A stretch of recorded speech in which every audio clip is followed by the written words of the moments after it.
Hum, livro de estreia, ficção científica de 1950. Será?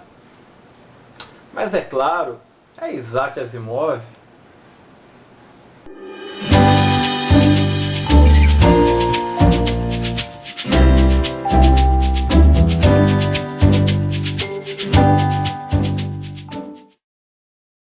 Olá, saudações, bem-vindos a Dicas do Zé.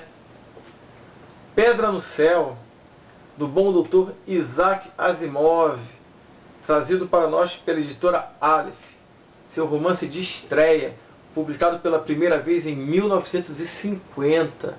Olha quanto tempo tem isso.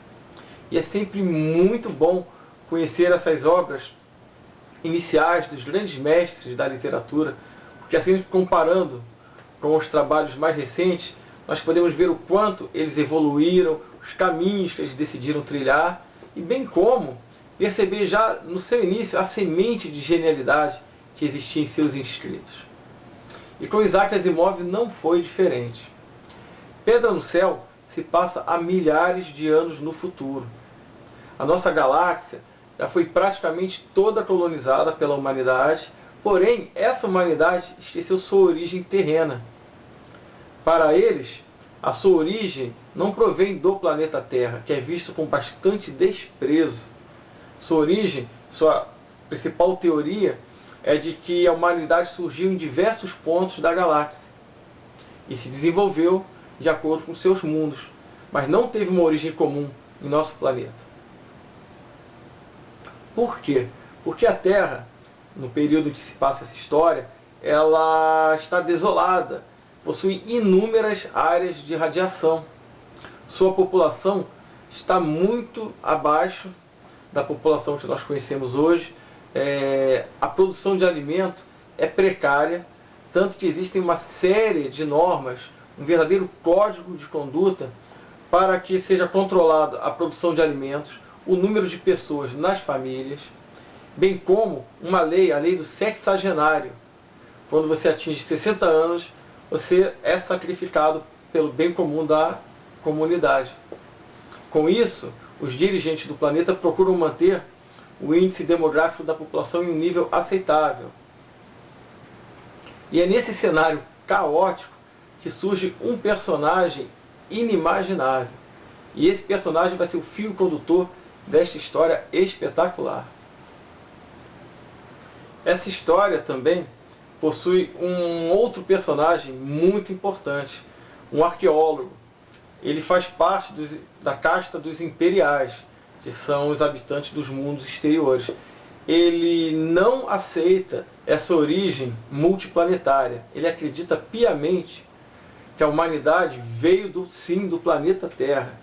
Então por isso ele é muito combatido, porque os imperiais, eles não admitem uma origem tão reles, tão desprezível como é visto então o nosso planeta.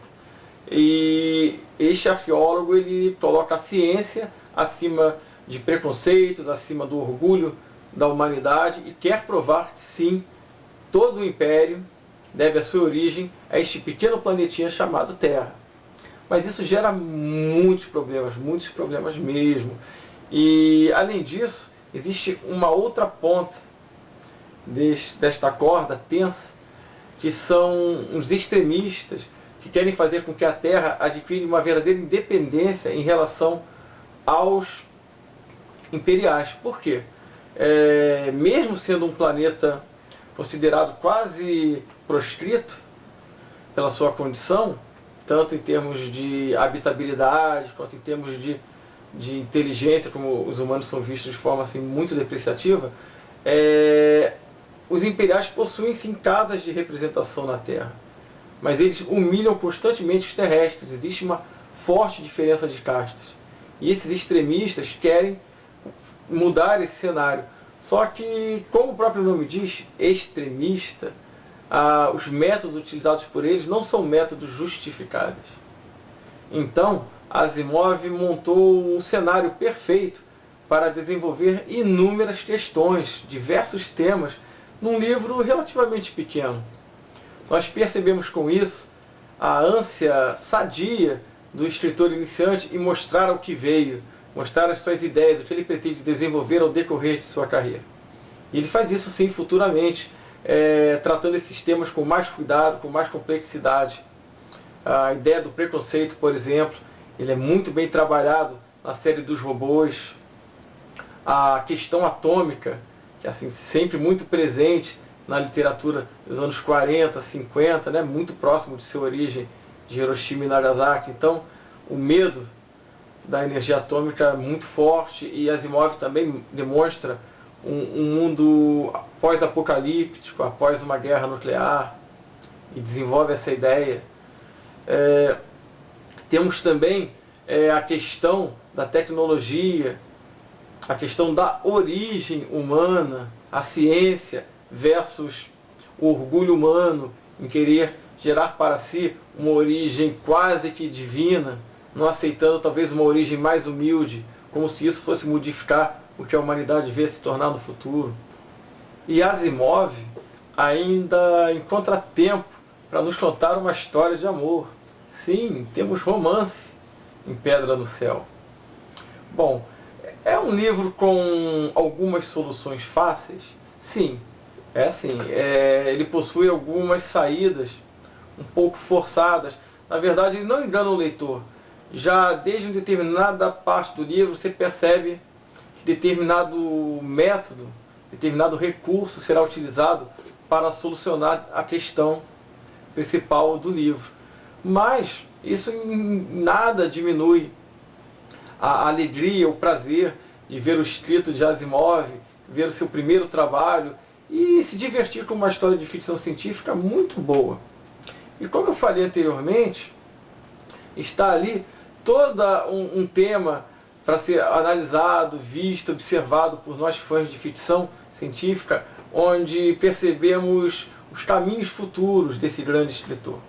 Só é interessante notar que não aparecem robôs na história, o que seria talvez a sua marca registrada, né, a robótica, ela não é mencionada aqui. Existe, como eu disse, o preconceito, que futuramente seria tratado nas sagas dos robôs, mas os robôs em si não aparecem nesse livro.